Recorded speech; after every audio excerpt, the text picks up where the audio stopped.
Hi everyone. So happy to have you all here. Let me just introduce myself again. My name is Osama Romoh. I'm the digital marketing lead at Dubizzle. I look after the paid media, paid traffic of Dubizzle, and it will be, I think, interesting to have a look at driving traffic from social media and then from media buying perspective, as I believe that media buyers will give more value and more attention to their traffic. Because when they count traffic, they actually count the money that they've spent. And then if the social media traffic is being valued and given attention as the traffic that we get from paid, I think we'll have a very nice mix in terms of traffic sources. Then why social media marketing? A lot of startups and new companies, when they establish themselves and then they have their marketing strategy, they think social. And they think that social will be their major traffic sources if their businesses relied on traffic. And then we have just to make sure that when we say marketing strategy, we don't mean social media strategy, but then social media strategy is just one part, should be only one part from your overall marketing strategy in terms of traffic, and branding, and then getting content to your website. Don't expect miracles from social, despite the fact that some social networking are in the top 10 of the traffic sources of major websites. But then again, if we look at how social networking websites are getting really big, we see a huge potential of utilizing those channels to generate traffic, but not, in my opinion, as much as we get from direct traffic, from organic search as well. Let's look at some samples. Numbers from Facebook as an example. And I've picked these countries where we compare the Facebook users penetration comparing to the whole population of the countries. Let's look at UAE first, where population is 4.6 million, and then the Facebook users are more than 51% of the whole population. But then look at the growth rate, 4.6 every month. And this is according to stats from Logix of July last year. KSA is another example where we have the population of 27 million, and then the Facebook penetration is 15%. But the monthly growth is 5.1. And then the other countries as well, where we look at the growth rate, and I've done a little calculation here. The conclusion is by November 2013, Facebook users will be 50% of the whole KSA population, and I've taken into account the population growth rate as well.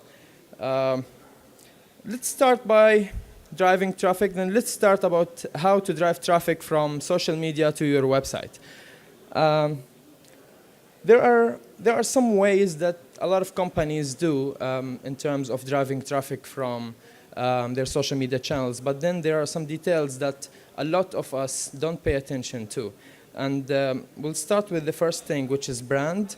And thinking of brand as is very related to driving traffic. So my point is here, to be able to drive traffic from social media, you should make sure that this traffic is quality traffic, is traffic that's gonna stick in your website. It's gonna guarantee that the users that they come to your website today, they're gonna come tomorrow without you having to target them again. So looking at branding, and then I'll give you an example from the Dubizzle Facebook fan page. There are 4 things to just pay attention to disregard the content. Branded cover, which should have your logo and then your theme in it. And then the high resolution logo. A lot of companies, when they add their logo to their Facebook pages, they add the small one, the 125 by 125. But then when the users click on it, they don't see the high resolution photo. It's very important that you have the high resolution photo in your profile picture. And then the name of the page. A lot of the companies, they do like, for example, Dubizzle. If it was done the wrong way, we could have it as Dubizzle dash the largest classifieds website in the UAE. But then why don't you just have it as a name, the brand name? Because the users, any of these factors could be the reason why the users will trust your brand. And if you seem to be commercial from your name, users will not trust your brand. Then just have it as Dubizzle or Dubizzle.com, and that will be enough. Again, the description, make it short but informative. Let me mention that this information that you have on your Facebook page, your Twitter page, your YouTube channel, the title and the description will all be indexed into search engines. So when people search for you, they will see these informations right before they click on your link. Whether it's a Facebook page, it's Twitter, it's YouTube, it's Google+, and for Google+, of course, they're going to see the profile picture as well. So after brand comes share. So you're done branding. You have your logo, you have your information, everything is clear to users. When they go to your Facebook page or when they go to your Twitter, they understand what exactly you are about. What do users expect from you next? They expect that you share relevant information to them. Don't open a business about selling watches and then the other day you post a news about something happening in Egypt, for example. Well, the news is important, but it's not you who should post it. Even if your majority of users are Egyptians, and they care about the news, but they're not expecting this from you. So share. Don't share many links, and be relevant, and I'm just gonna explain all at once. Share what users expect, ask questions from time to time, and remember, you're not advertising. With regard of sharing links, make sure that you write the message first and then share the link. Don't put the link above the message, because users on Facebook, for example, they are, and looking at their behavior, they're very fast. They click very fast. If they see an ad, for example, or a post, and at the same time, the messages notification pops up, they will go click on the messages and forget your link or your ad, because the message that they got is more important to them than any link that you share. This is an assumption. So when you share a link, just make sure that you write a nice message. Don't be commercial. Don't say like, buy it now or save 25% or whatever. They see this kind of messages a lot. But talk to people instead to talk to the mass. Like, talk to individuals. Imagine that you're talking to someone, not to the mass. So, hey, are you looking for nice shoes? How about you check these out? Don't say, hey, are you looking for shoes? Come buy these now. And then be relevant. I just explained being relevant, that you only share what people are expecting from business in specific. Asking questions from time to time is very nice, because when you keep just sharing links, even relevant links from your website, some people might think that you're targeting them or you're having them as fans because you just want them to buy from you or you just want them to visit your website. But make them think that you are very friendly and you have this fan page not to generate traffic, you have this fan page to make a relationship with them. And remember, you're not advertising. Third thing is tag URLs. So we have a link shared on Facebook, on Twitter, or on Google+. And then people will click on that link and come to our website. How can we measure the traffic that we get from social media? We get 100,000, for example, visits from Facebook this month. Which link generated the most clicks? And which one generated the most quality traffic? Here, you have to tag your URLs with a technology called UTM, which is a shortcut for Origin Tracking System. And the UTM tracking system helps you to see the traffic from any specific link on Google Analytics separately. So if we have this link shared, for example, dubizzle.com /cars, and then we have a UTM here. Let me explain this into more details. I just need the mic here. Let me explain this into more details then. In the first field, you see your URL. So you put your URL here, dubizzle.com /cars, whatever you want to promote. Or for example, sorry. Yeah, well, that's better. Here is your original URL. here is what you want to share to people, whatever the URL is and wherever the length is. And then you have options here. The first three options are what matter. So first is the campaign source. So from your end, you assume that any link you share on Facebook or on Twitter or on any other social network is a campaign. But for users, they never know that it is a campaign. You are gonna generate traffic from users, and this traffic is very valuable to you. The users don't care about this. So whatever tag you put in your URL, it will not affect how friendly you are to users. They will not know. They shouldn't know.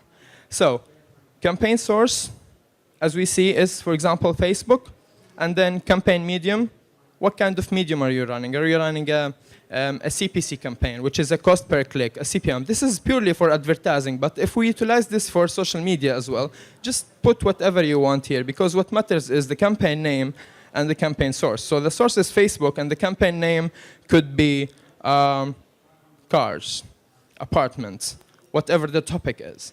So once you're done, you're going to have the finalized URL as this. So this is the URL that you have to copy and paste whenever you want to share. And then if you go to Google Analytics, I'm sure that you guys are familiar with Google Analytics as you're measuring your traffic.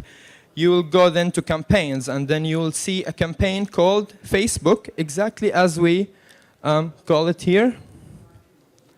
From that page, you can see all the engagement metrics for this specific campaign, which is the URL. Then, one important piece that a lot of agencies and a lot of companies, they don't really pay much attention, which is the measurement, which is something that we don't really invest in more. So you see in most of the companies, the technical team is responsible for measurement. Some marketing team is responsible for measurement. We don't have someone dedicated to measurement. We don't have someone to analyze our traffic.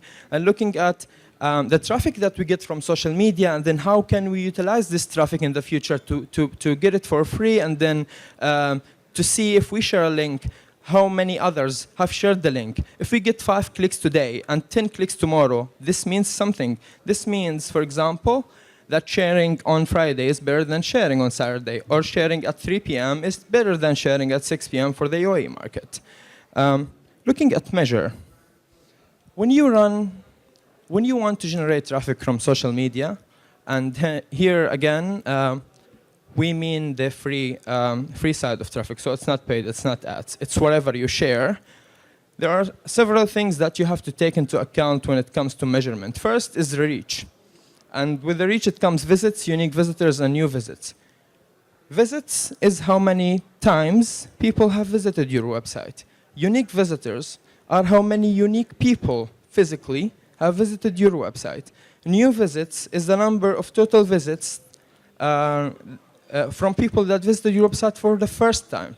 So the more new visits you have from social media, the more successful your traffic from social media is.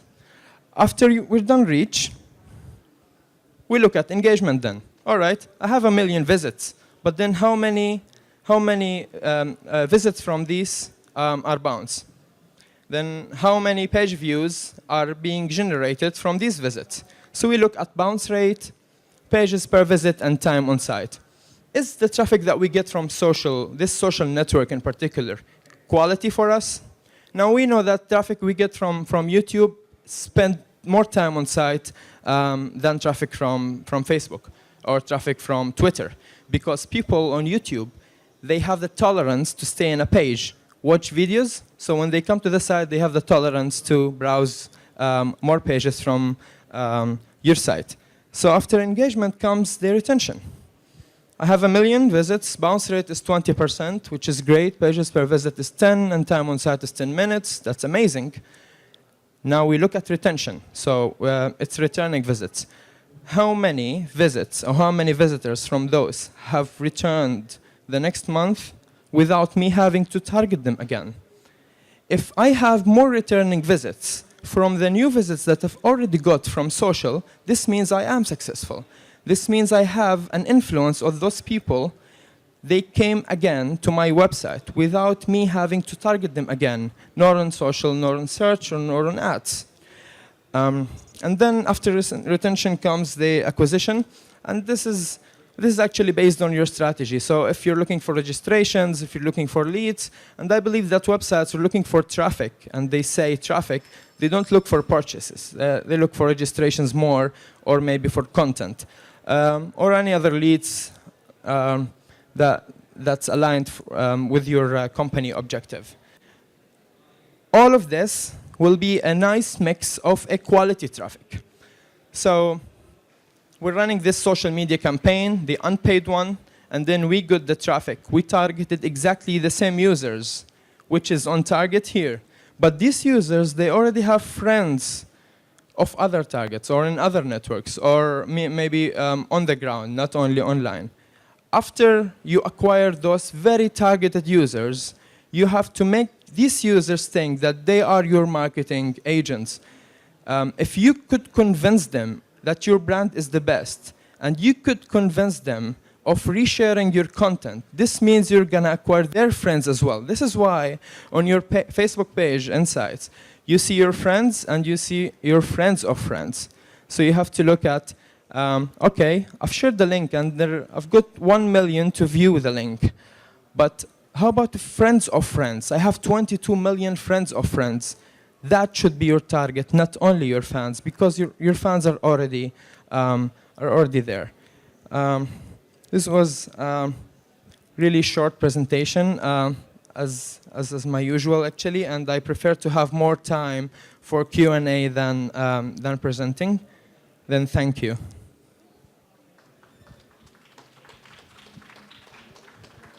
Thank you very much. We'll be taking questions now, and I think there are quite a few technical questions probably coming up. Hi.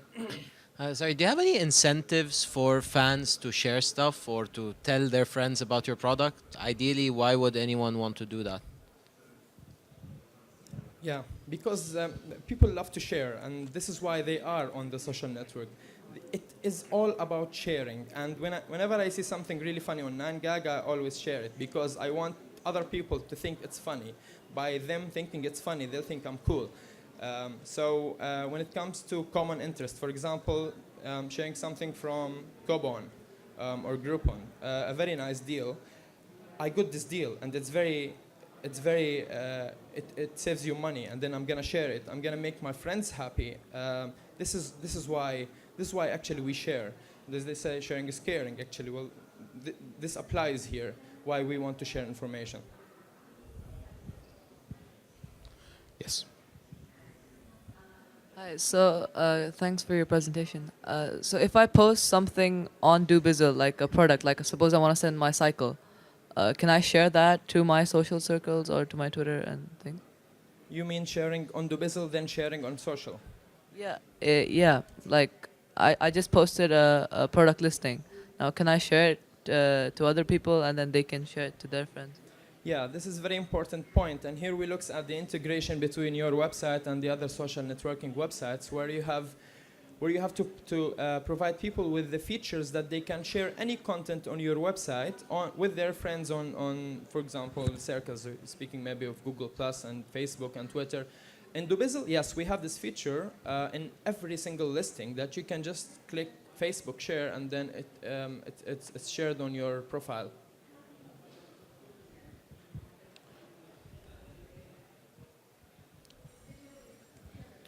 Thanks for your presentation. I don't have a question very relevant to your presentation, but I have it anyway.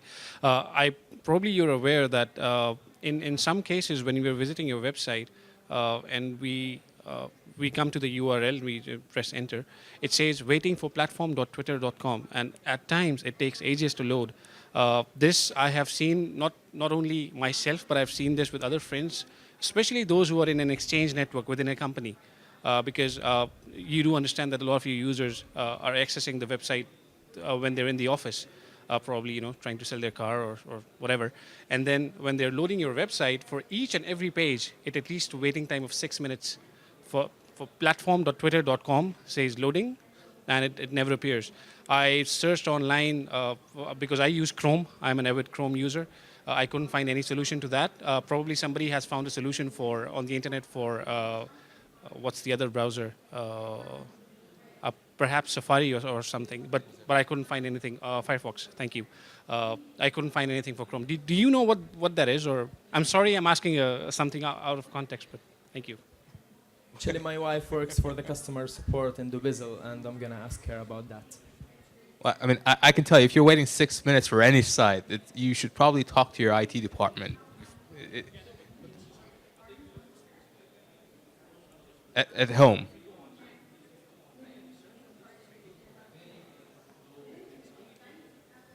I'm gonna check. I'm gonna check that for you. Sorry. Okay. Any more ambush questions? We got them right here.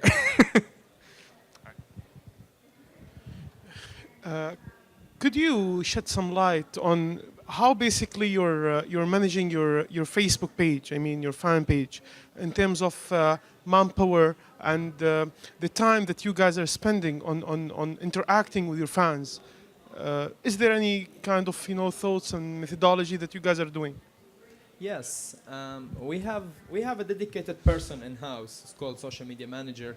She is managing our social accounts, and then this is a new concept maybe in the MENA, having someone in house to manage your whole social networks. This is because of the understanding that the social media is very important for your business, rather. Well, if it's traffic, if it's branding, or if it is for the sake of having it because everyone else has it, you should have someone in-house dedicated for that. We got one last question. You were talking about the retention. So what is the acceptable retention percentage? Okay, this varies from a traffic source to another. And I can answer your question with regard of advertising, for example, and I cannot answer your question with regard of social because there is no specific percentage that as the user behavior per network is completely different. So from advertising point of view, if you are advertising on new networks, the returning visits will not be high. It will be really low. So new visits, for example, 90%. But then if you're advertising the same network for the next month, your new visits will be less than the previous month, and there will be less by time. And I've seen, according to my experience in several websites, that 30% from returning visits is a reasonable percentage. This is for advertising. Well, this is for advertising. Can you tell us from Dubizzle's experience what your retention rate has been? I mean, I think the gentleman's trying to figure out is to gauge what's acceptable, and maybe we can use Dubizzle as an example. Yeah. Returning visits in Dubizzle is different from a country to another. As you know that we are established in the UAE since 5 or 6 years, but then we're very new in the MENA. So we can see a returning percentage in the UAE more than 80%, and then in the new markets you can see a returning of 40%. Yeah. Okay, great. Thank you very much for your presentation. Thank you all. Round of applause.